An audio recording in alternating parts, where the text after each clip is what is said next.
제7장 단백질과 질소 대사.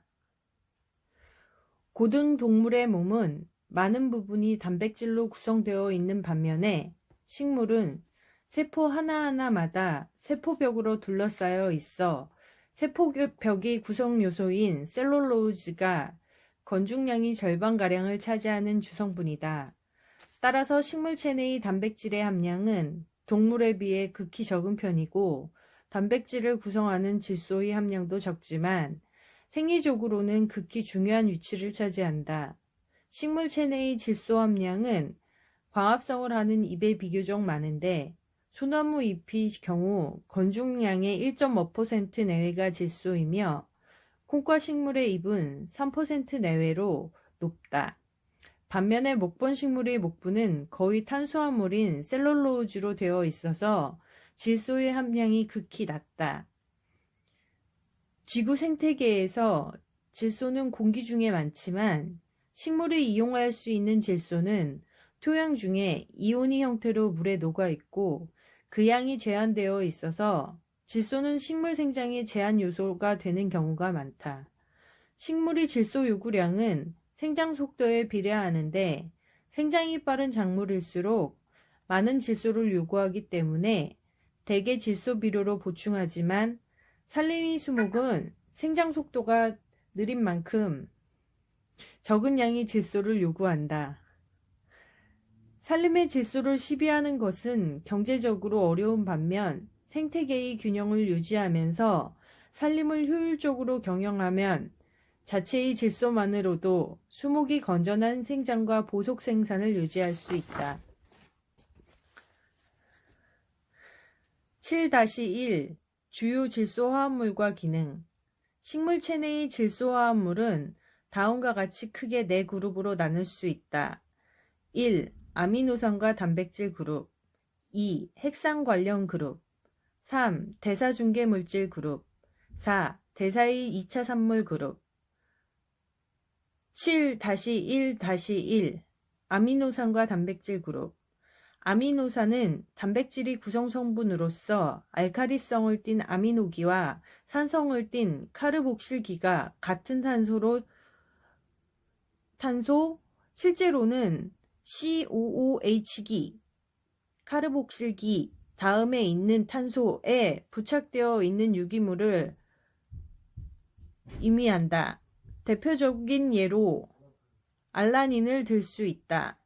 주요 아미노산에는 20가지가 기본으로 알려져 있고 식물과 동물 세포에 모두 존재하며 그 밖에도 여러 가지가 존재한다.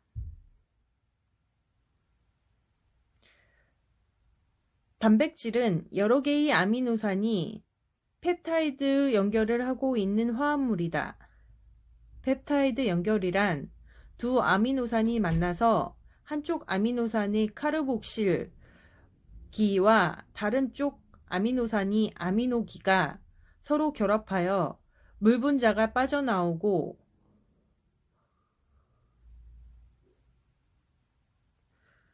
와 같이 연결된 것을 얘기한다.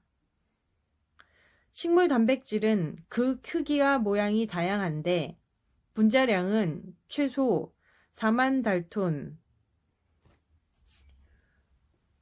이상이 되며 기능도 다양하여 원형질의 구성성분 효소, 저장물질, 그리고 전자전달 매개체로 이용된다. 1. 원형질의 구성성분으로서 단백질은 세포막에 존재하여 세포막이 선택적 흡수 기능에 기여하며 엽록체에서는 엽록소와 카로티노이드가 단백질에 부착되어 있어서 효율적으로 광에너지를 모은다. 모든 효소는 단백질로 구성되어 있으며 크기가 다양하다. 녹색 잎에 들어있는 단백질의 12에서 25%는 루비스코 효소로서 지구상에서 가장 흔한 단백질이라고 할 수 있다. 그 밖에 광합성을 수행하는 엽록체와 호흡작용을 담당하는 미토콘드리아는 많은 효소를 함유하고 있어 단백질 함량이 높다. 3. 식물체에는 저장물질로서 단백질을 가지고 있는데 특히 종자 속에 많이 발견되며 분자량은 20만에서 40만 달톤가량 된다. 4. 전자전달 매개체의 역할을 하는 단백질로서는 사이토크롬이 있는데 이것은 광합성과 호흡작용에 전자를 전달한다. 페로독신은 광합성에서 전자를 전달하는데 분자량은 11,500달톤으로 비교적 크기가 작다. 7-1-2 핵산 관련 그룹. 핵산은 질소를 함유하고 있는 피리미딘, 퓨린, 그리고 오탄단과 인산으로 구성되어 있다. 대표적인 핵산이 예로 RNA와 DNA를 들 수 있다. 핵산은 세포의 핵에 존재하며 유전 정보를 가지고 있는 염색체의 중요한 화합물이다.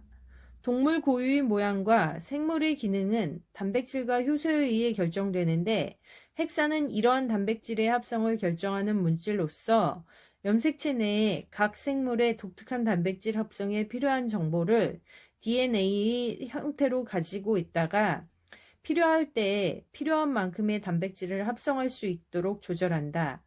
핵산과 관련된 화합물로서 누클레오타이드를 들 수 있는데 이것은 퓨린과 같은 화합물에 단당류와 인산이 붙어서 된 화합물로서 핵산이 기본 단위라고 할 수 있는데 식물 자체 내의 조효소의 역할을 한다.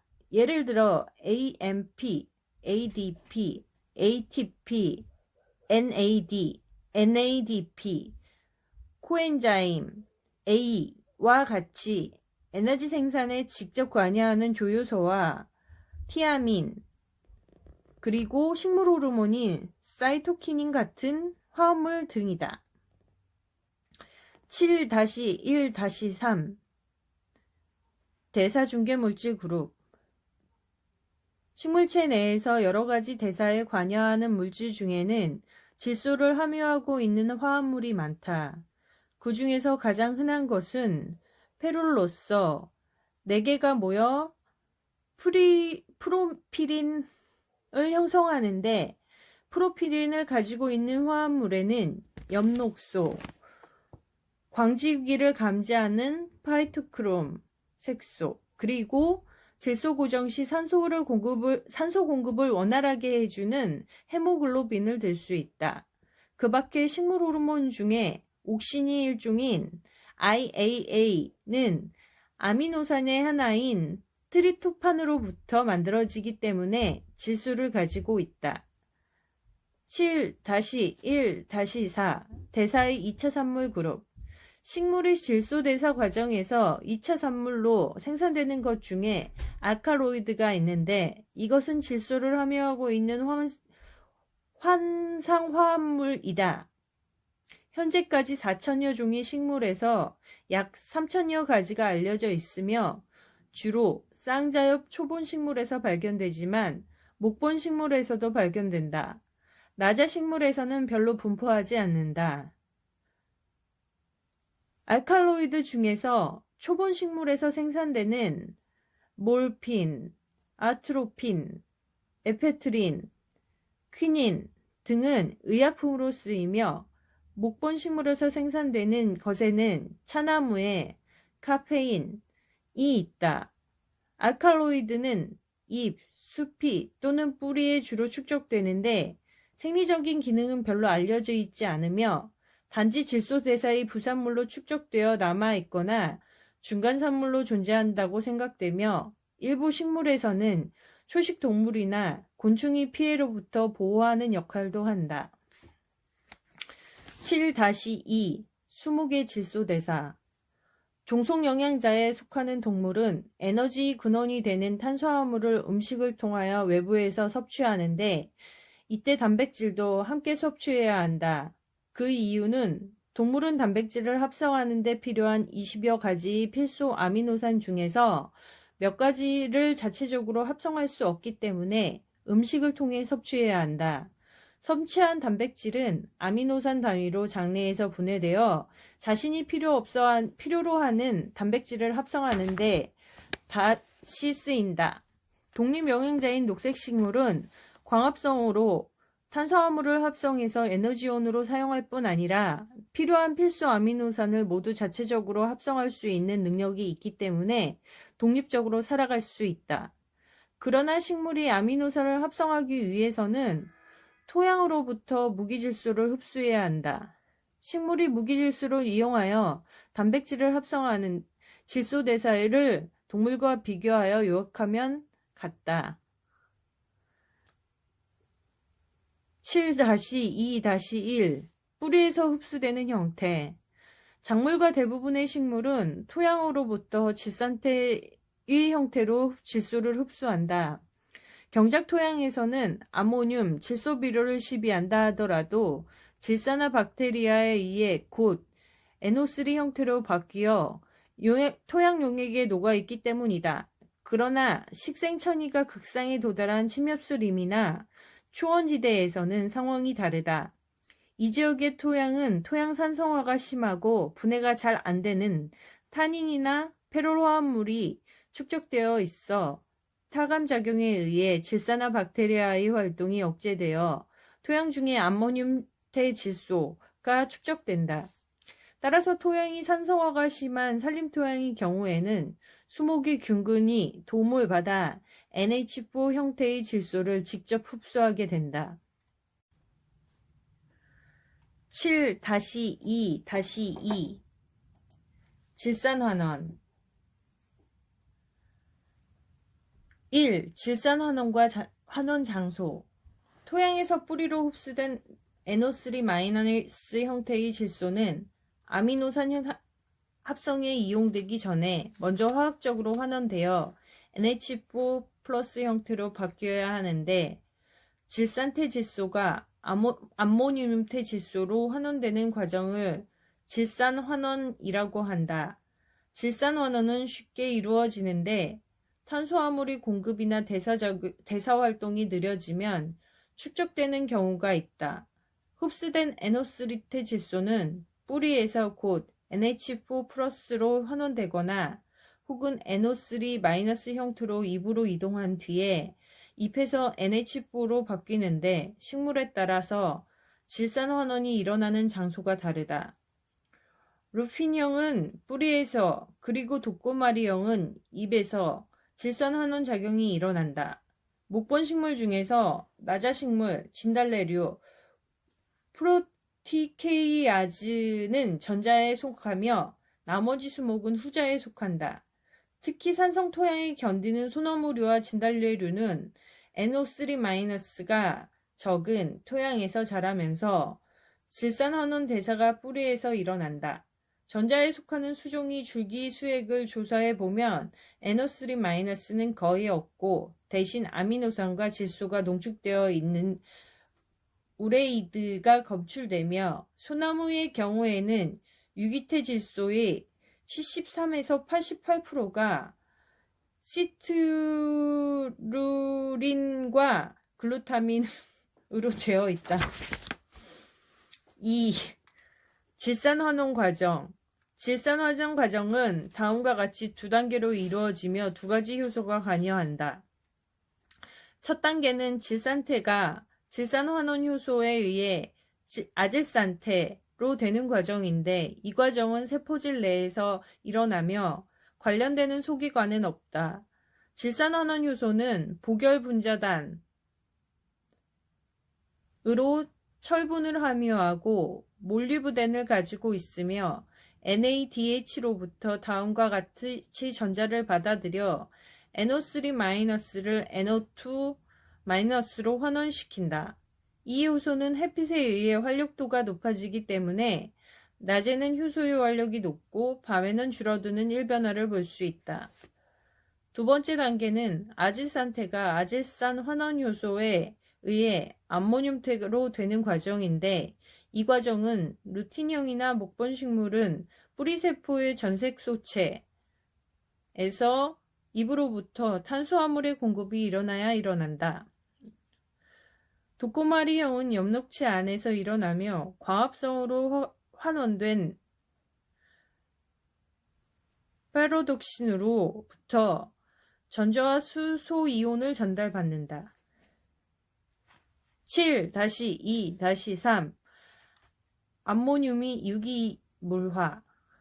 암모늄이 질산환원으로 생겨나든지 토양으로부터 직접 흡수되든지 혹은 생물학적 질소 고정작용에 의해 생겨나든지 간에 암모늄은 식물체 내에서 축적되지 않는다.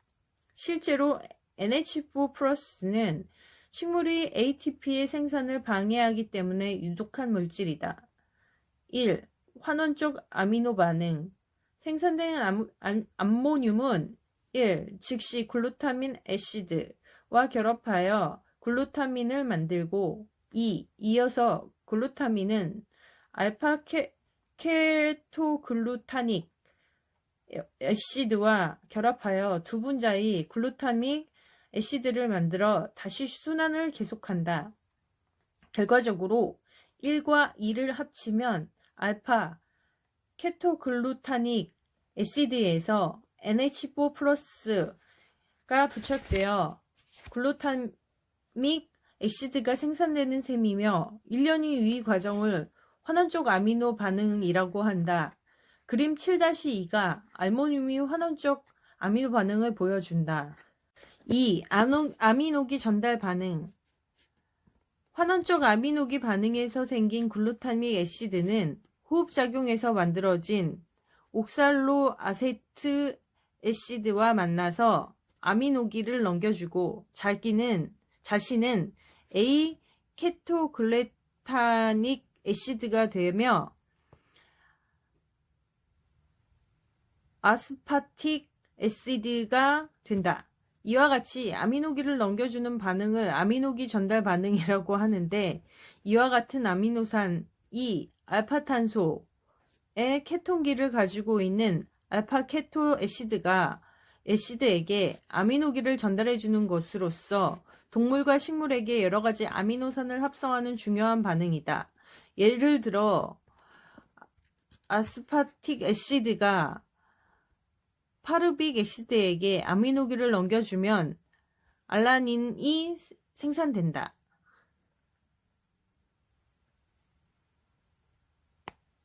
3. 광허흡 질소순환. 앞이 4-6-2에서 광허흡에 대해서 설명하였는데, 광합성 과정에서 RUBP 카르복실레이즈 효소가 O2와 결합한 후 몇 단계를 거쳐 CO2를 발생시키는데, 이때 NH4+도 동시에 발생한다.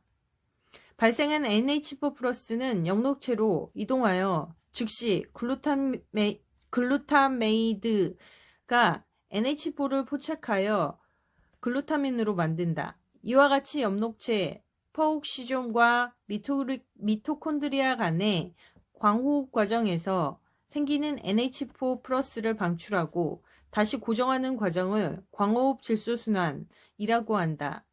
이 작용은 세포 내에 광호흡으로 발생하는 NH4가 축적되어 독성이 나타나는 것을 방지할 수 있고 아미노산 합성에 기여한다. 7-3 질소의 체내 분포. 수목체내의 질소 함량은 조직의 종류, 조직의 시간적 경과, 계절에 따라 큰 차이가 있다. 식물의 경우 질소는 위에서 설명한 대로 동물과 같이 몸이 구성 성분이 아니고 대사종에게 직접 관여하고 있기 때문에 주로 활발하게 생장하고 있는 부위에서 질소가 집중적으로 모여 있다. 즉 광합성 조직인 잎, 분열 조직인 눈과 뿌리끝, 그리고 형성층과 같이 왕성하게 세포 분열을 하는 살아있는 조직에 질소 함량이 높고 지지 역할을 하는 2차 목부에 해당하는 수간의 중앙 부위에는 질소 함량이 극히 적다. 따라서 수목은 제한된 질소를 효율적으로 활용하기 위하여 오래된 조직에서 새로운 조직으로 재분배한다는 것을 알 수 있다.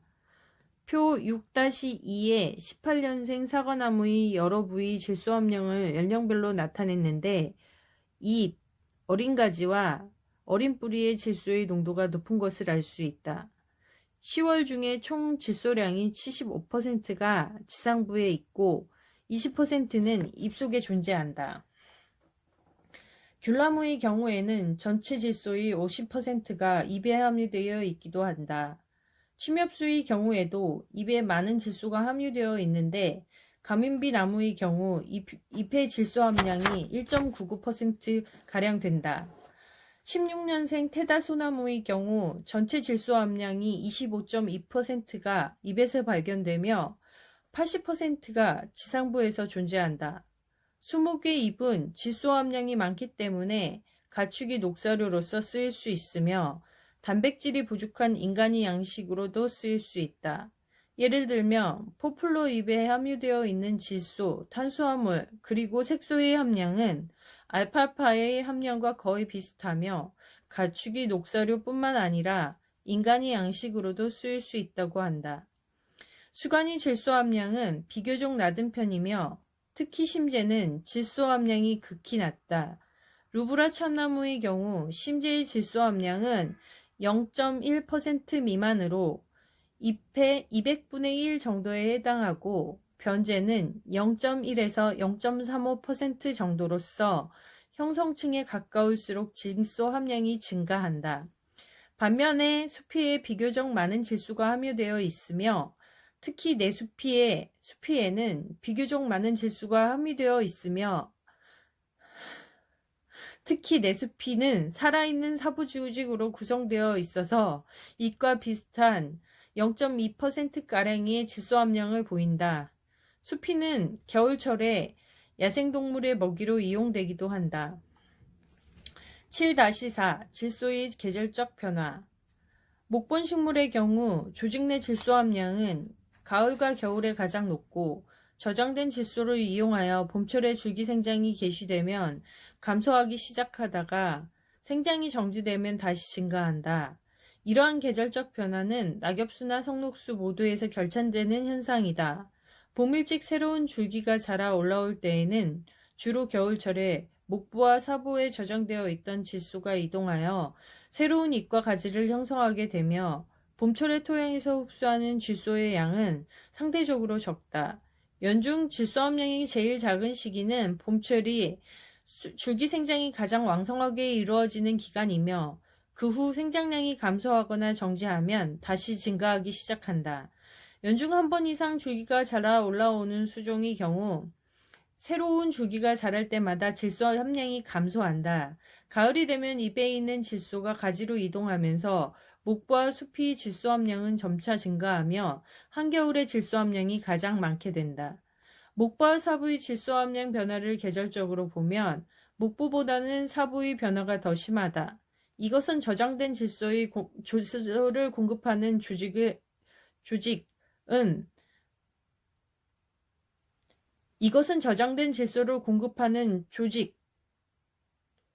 주로 사부 조직이라는 것을 암시한다. 이때 사부 조직은 주로 살아있는 내수피를 의미하며 줄기 뿌리와 사부 조직에 모두 질소를 저장한다. 질소의 계절적인 변화는 침엽수도 마찬가지인데 테다소나무는 비교적 온화한 겨울을 가진 남쪽 지방에서 자라지만 계절적인 질소 변화는 다른 소나무류와 화렵수와 비교할 때 비슷한 경향을 보이며 봄 일찍 줄기 생장이 목부와 수피에 저장되어 있던 질소를 이용하는 것도 비슷하다.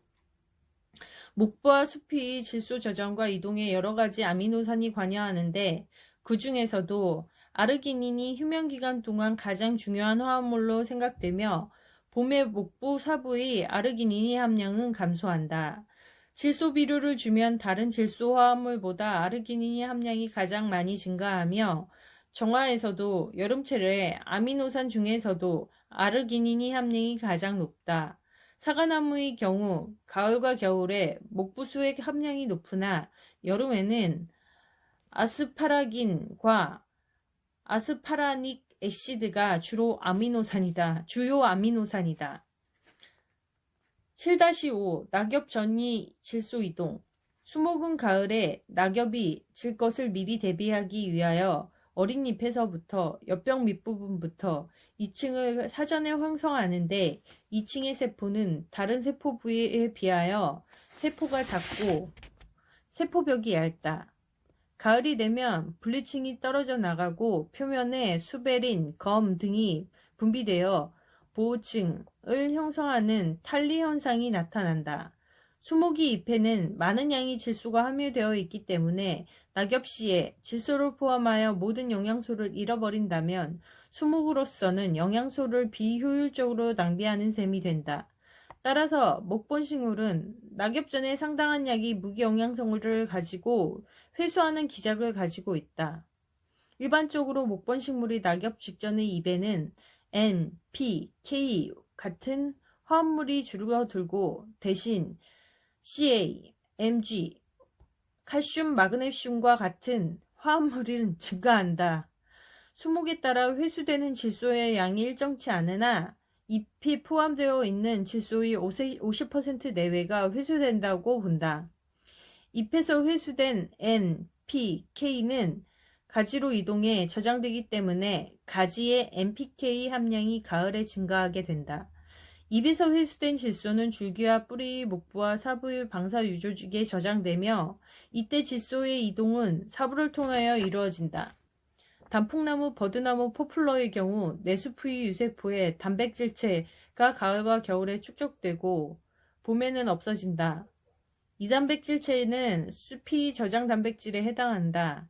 봄철에 저장 단백질이 분해되어 아미노산, 아미드, 우레이드 등의 형태로 목부를 통해 새로운 잎으로 이동한다. 7-6 질소 고정.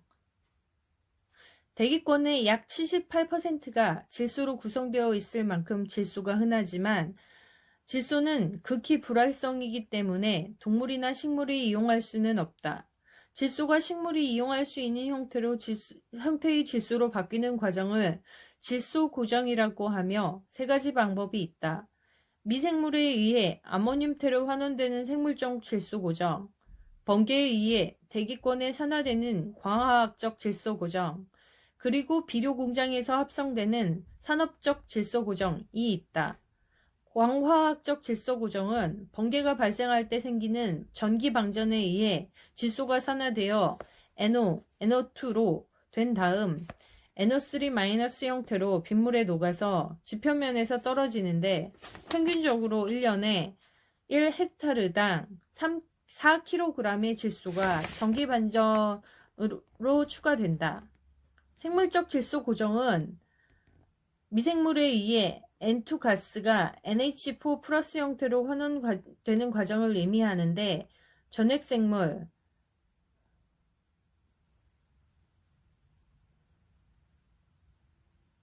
많이 가지고 있는 독특한 과정으로서 녹조류나 고득생물은 이 기능을 가지고 있지 않다. 7-6-1 질소 고정 기작. 생물학적 질소 고정은 불활성인 N2 가스를 환원시키는 과정으로부터 전체적인 반응은 다음과 같아. 환원시키는 과정으로서 전체 과정은 다음과 같다. 위 반응은 전액 미생물 니트로젠네이즈 효소만으로 촉진시키는데 마그네슘 ATP는 기주식물로부터 공급되는 탄수화물을 이용하여 호흡작용으로 생산한다. 전자전달은 탄수화물로부터 출발하여 N2까지 이어지는데 그림 7-4와 같이 플라보독신 단백질을 경유하여 니트로게니아제 효소가 최종적으로 전자를 전달한다. 질소 고정 세포가 호흡을 하기 위해서는 산소가 필요하지만 N2에서 NH4 과정은 환원 과정이기 때문에 산소가 있으면 안 된다.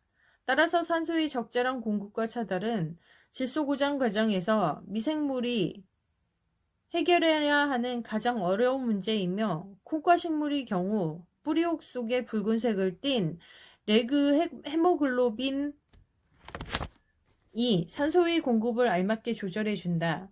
환원된 NH3는 NH4 플러스 형태로 세포질에서 다른 화합물과 결합하여 아미노산이나 우레이드로 된 7-6-2 관련되는 미생물 생물학적 질서 고정을 할 수 있는 능력은 지구상에서 전행 미생물에게만 있는데 산림에서 질서를 고정하는 미생물은 표 7-4에서와 같이 4그룹으로 나눌 수 있다. 토양 중에 자유로이 사는 박테리아 중에서 아조토박터는 호기성 박테리아로서 산림 토양이 산성인 경우가 많기 때문에 활동이 왕성하지는 않지만 지구상에서 호흡작용을 가장 왕성하게 하는 생물이다. 대신 현기성 박테리아인 클로스트리움 리듐의 활동이 산성인 산림 토양에서 더 높은 것으로 알려져 있다.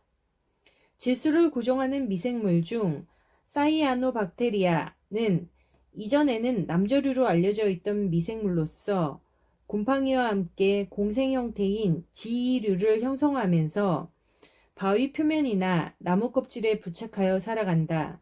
미국 오리건주의 노숙한 미송림에는 로바리아 오르제나라는 학명을 가진 지이류가 나무 껍질에 많이 부착하여 살고 있는데 1헥타당 건중량이 500kg에 달할 만큼 그 양이 많다. 그 밖에 소철류와 공생하면서 질소를 고정하는 것도 사이아노박테리아인데 지이류와 소철류의 시아노박테리아는 기주세포 밖에서 공생하는 외생공생의 예이다. 목본식물과 직접 공생하는 미생물 중에서 리조비움은 콩과식물과 공생하며 프랭키아 액티노마이세스의 일종으로서 균사를 내면서 자라는 사상균인데 곰팡이와 박테리아의 특징을 함께 가지고 있으며 오리나무류와 보리수나무와 공생하면서 질소를 고정한다. 리조비움과 프랭키아는 기주식물이 세포 안으로 들어가서 공생하기 때문에 내생공생이라고 하며 자신이 고유 모양을 변형하여 박테리오드의 형태로 존재한다. 7-6-3 산림 내 질소 고정 식물 산림 내에서 질소를 고정하는 식물은 콩과식물과 비콩과식물로 나누는데 콩과식물은 지구상에 500속 1500종 가량이 존재하며 그 중에서 목본 콩과식물은 주로 열대지방과 아열대지방에 분포한다. 한국의 경우 목본 콩과식물에는 16속 41종이 분포하고 있는데 그 중에서 가장 흔하게 발견되는 쌀이류와 치귀 질소 고정이 산림에 중요하게 생각된다. 빈콩과 식물 중에서 프랭키아에 의해 질소를 고정하는 식물은 세계적으로 8과 24속에 속하는 약 140종 이상이 있는데 대부분 목본 식물이다. 그 중에서 척박한 열대지방에서 자라는 카수아리나는 산림 토양이 개량에 큰 몫을 하는 목본 식물이며 온대지방에서는 오리나무류가 가장 중요하다. 그 밖에 보리수나무류가 경제적으로 중요하고 소귀나무, 잠자리꽃나무가 질소를 고정한다고 되어 있으나 국내에서는 아직 확인되지 않고 있다. 장미과의 딸기 속에는 소감목이 있는데 그 중에서 세계적으로 루버스 엘레펙티쿠스에서만 혹이 발견되고 나머지 종에서는 아직 발견되지 않고 있다. 7-6-4 산림 내 질소 고정량 산림에서 고정되는 생물학적 질소 고정량은 수목 구성과 토양에 따라 큰 차이가 있으나 일반적으로 경작 토양보다 적은 것으로 알려져 있다. 표 7-4에서 보는 바와 같이 자유생장을 하는 박테리아 중 아조토박테리아는 산림 토양에서 고정량이 작지만 클로스트리디움은 많다. 지류에 의한 고정량은 미국 오리건주의 경우 노숙한 미송림에서 연간 3에서 4kg N가량 된다. 오리나무륨의 경우는 북미주에서 연간 평균 40에서 84kg N이 관찰되었는데 알레너스 루브라의 경우에는 미국 오리건주에서 1헥타당 연간 325kg N까지 관찰된 예가 있다. 일반적으로 오리나무류는 식생천이 초기에 침입하여 토양의 질소 함량을 증가시키는 데 크게 기여한다. 산림 토양에서 자유생활 박테리아에 의한 질소 고정량이 적은 경우는 주로 조부식으로 된 토양의 경우가 많은데 산림 토양의 pH가 3.8에서 4.5로 박테리아가 싫어하는 산성 토양이거나 질소 고정에 불리한 호기성 토양이거나 탄질률이 25대 1로 높기 때문이다. 핀란드에서 침엽수 한대림이 낙엽층에서 이루어지는 질소 고정량도 1헥타당 연간 0.5에서 1kg N으로서 비슷한 수치를 나타낸다. 반면에 클로스트리디움은 현기성 박테리아로서 아조토박테리아보다 산성토양에서 잘 견디며 산림토양에서 비교적 많은 양의 질소를 고정한다고 추정된다. 예를 들면 사탕당나무 숲에서 관찰된 연간 1헥타당 44kg의 질소 고정량은 정부식 때문에 클로스트리디움의 활동이 왕성했던 것이라고 생각되며 미송림의 경우 연간 15에서 18kg N과 포플러림의 경우 연간 33kg N의 질소 고정량도 같은 이유로 해석된다. 미국 동북부 지방의 55년생 화력수림의 질소 고정량은 1헥타당 연간 14kg으로 보고되고 있다.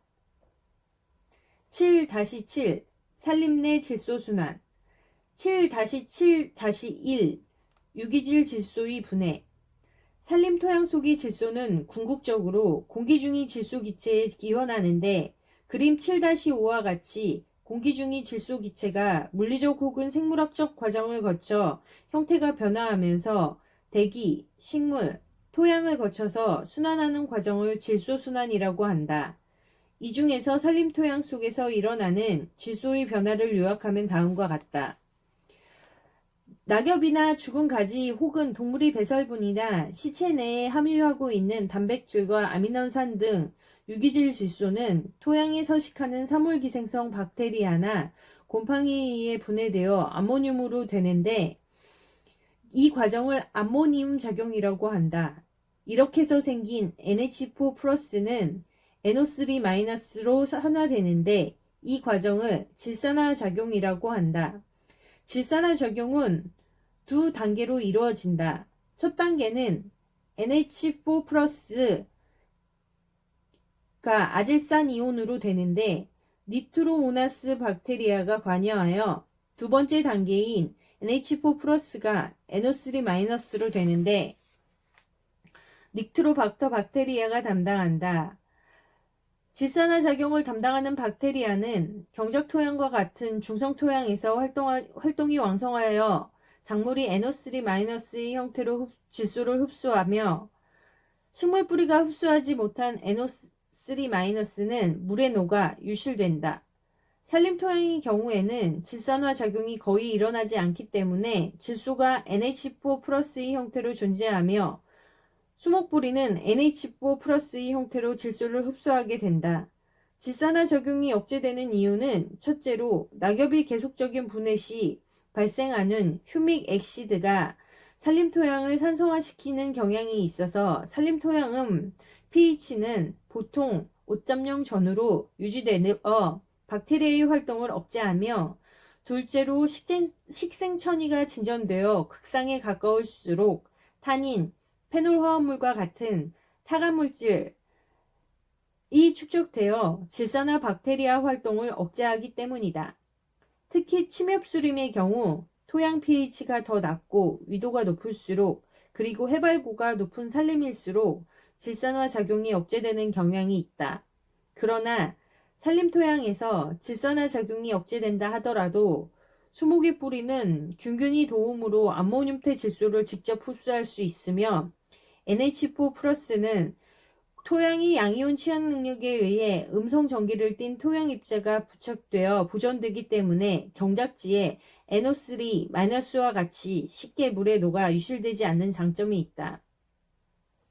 질산태 질소는 토양이 현깁성이므로 산소 공급이 안 될 때 환원되어 N2, 가스 혹은 NOx 화합물로 되어 대기권으로 다시 돌아가는데 이러한 과정을 탈질 작용이라고 하며 오랫동안 침수된 토양이나 산소 공급이 안 되는 다밥 토양에서 박테리아에 의해 일어난다.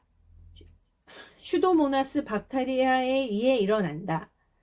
7-7-2 산림생태계 질소의 분포와 순환. 산림생태계 내 총 질소의 함량은 많으나 토양 내의 식물이 이용할 수 있는 무기태 질소의 함량은 경작 토양과 비교하여 적은 편이다.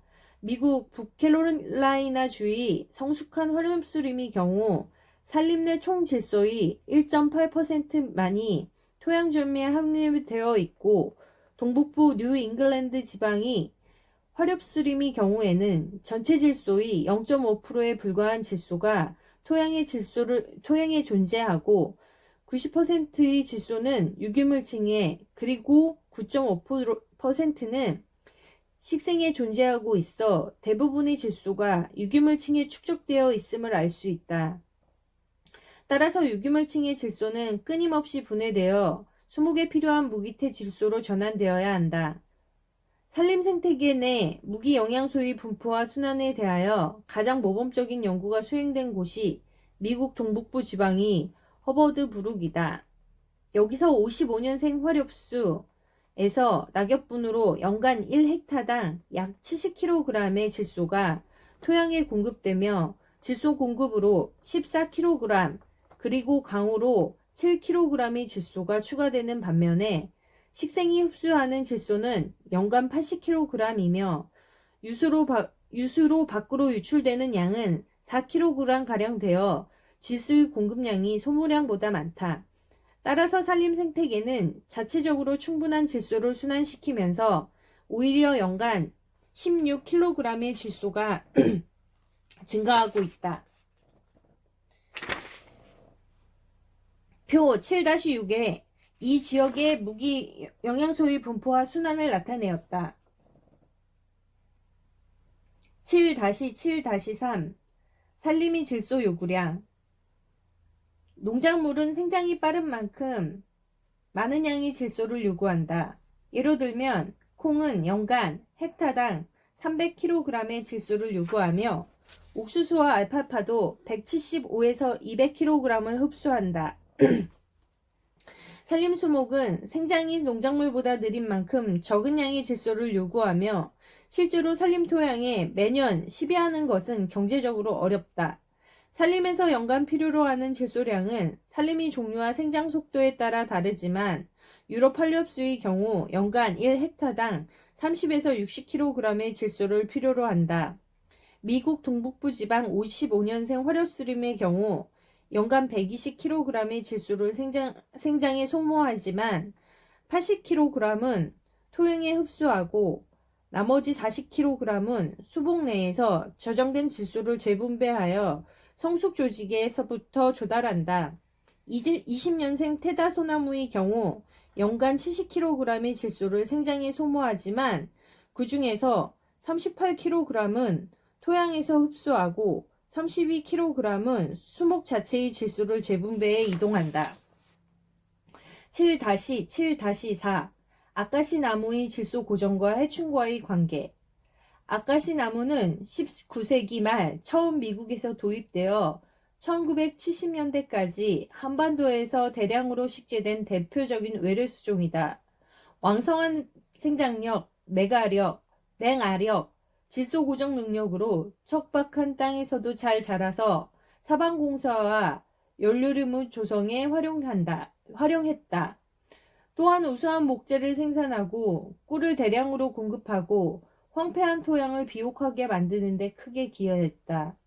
경기도의 건강하던 아카시 나무 숲에서 2000년 6월 말 잎이 황화 현상이 최초로 관찰되었다. 2005년에는 전국으로 퍼져 심한 황화 현상과 조기 낙엽 현상을 보였는데 수관이 상부 가지가 말라 죽으면서 큰 나무가 쓰러지기도 했다. 당시 산림 쇠퇴 현상이라는 견해도 있었으나 성숙잎이 노랗게 변하는 현상은 전형적인 질소 결핍증이다. 질소 결핍을 유도한 것은 아카시 잎 혹파리로 판단된다.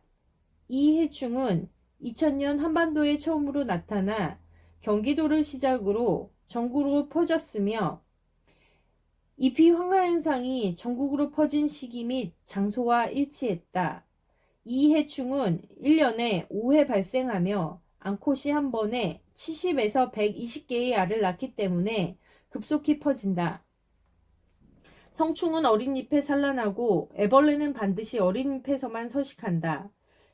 이로 인해 어린 잎이 광합성을 하지 못해 생장이 위축되고 새가지가 죽어버린다.